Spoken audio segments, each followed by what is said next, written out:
మీనరాశి వారికి మార్చి నెల మిశ్రమమైనటువంటి ఫలదాత. మనం చెప్పుకోవడానికి కూడా చాలా అతి కొద్ది విషయాలే ఉన్నాయి. కాకపోతే ఈ రాశి వార్లకి ఈ సమయంలో యోగించేటువంటి గ్రహం కూడా ఉన్నది, శుక్రుడు.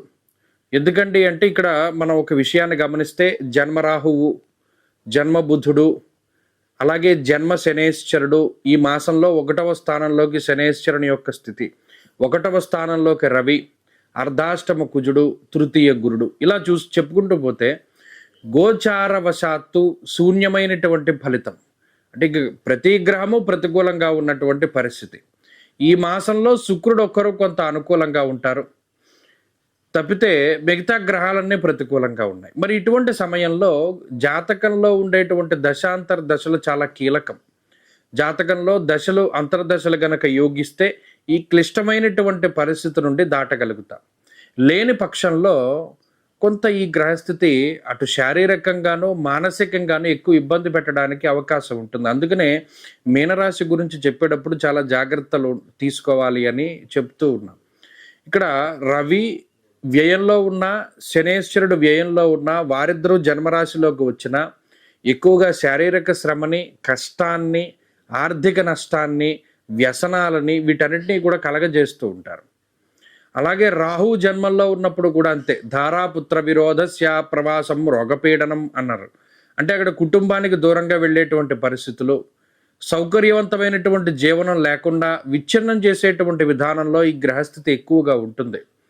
ఏది మనం మాట్లాడుకున్నా అవన్నీ కూడా కొంత వ్యతిరేకమైనటువంటి ఫలితాలు వస్తున్నాయి అన్నట్టే ఆ ఋషిప్రోక్తమైనటువంటి శ్లోకాలు చెప్తూ ఉన్నాయి. ఇక్కడ ప్రతిదీ ఏది కూడా నా సొంత ప్రయత్నంలో ఏమీ ఉండదు. ప్రత్యేకించి ఈ గ్రహస్థితి బాగాలేదు అని మనం తెలుసుకున్నప్పుడు అంతే, బాగాలేదు అన్నట్టుగానే చెప్తేనే దాని నుండి బయటపడడానికి ఏదో ఒక మార్గం వెతుక్కుంటారు. తప్పితే మీన రాశి వారికి మీరింత వ్యతిరేకంగా ఎందుకంటే చెప్తున్నారు, కొంత భయం వేస్తోంది, ఈ గ్రహస్థితి మరీ ఇంత ఇబ్బంది పెడుతుందా, మేము చాలా పెద్దవాళ్ళం, వయసు పెద్దది మాది, ఇదేమైనా ఇబ్బందులను కలగజేస్తుందా అంటే భగవంతుడు మనకి భవిష్యత్తును గురించి తెలుసుకునేటువంటి శాస్త్రంగా ఈ శాస్త్రాన్ని చెప్పాడు.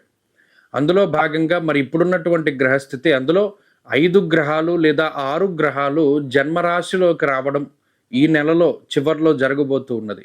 అంత మునుపు రాహువు కానీ, బుధుడు కానీ, రవి కానీ వ్యయస్థానంలోనూ జన్మరాశిలోనూ శనితో కలుపుకొని 12-1 స్థానాల్లో ఉండడం అనేటువంటిది అంత మంచిది కాదు. ఇది దేన్ని కలగజేస్తుంది? ఆరోగ్య సమస్యల్ని, ఆర్థిక ఇబ్బందుల్ని, మానసిక సమస్యల్ని, ఉద్యోగ సమస్యల్ని, ఇలా ఏది చూసినా సమస్యగానే ఉంటుంది. మరి సరే ఇవన్నీ ప్రాబ్లమాటిక్గా ఉన్నాయి, మనం బయటపడడానికి ఏం చేయాలి అంటే ఒక్కటే, పరమేశ్వరుడి యొక్క ఆరాధన. మీకు ఏదైనా ఉపాసనా బలం ఉంటే ఆ బలం రీత్యా కొంత బయటకు వెళ్ళగలుగుతారు. ఎందుకంటే ఇవన్నీ కర్మానుగతైన ఫలితాలు కాబట్టి కర్మ సంబంధమైనటువంటి విషయాల నుండి బయటపడాలి అంటే భగవత్ సంబంధమైనటువంటి కార్యక్రమాలని ఆచరించాలి. నిత్యాభిషేకం చేసుకునేటువంటి వారు శివుడికి అవి చేసుకుంటూ ఉండొచ్చు. ఎక్కువగా పరమేశ్వరుడి యొక్క ఆరాధన చేస్తూ ఉండడం, మాస శివరాత్రులు, సోమవారాలు, శనివారాలు ప్రత్యేకించి పరమేశ్వరుడికి అభిషేకం చేసుకుంటూ ఉండడం, అలాగే ఎక్కువగా దానాదులు చేస్తూ ఉండడం.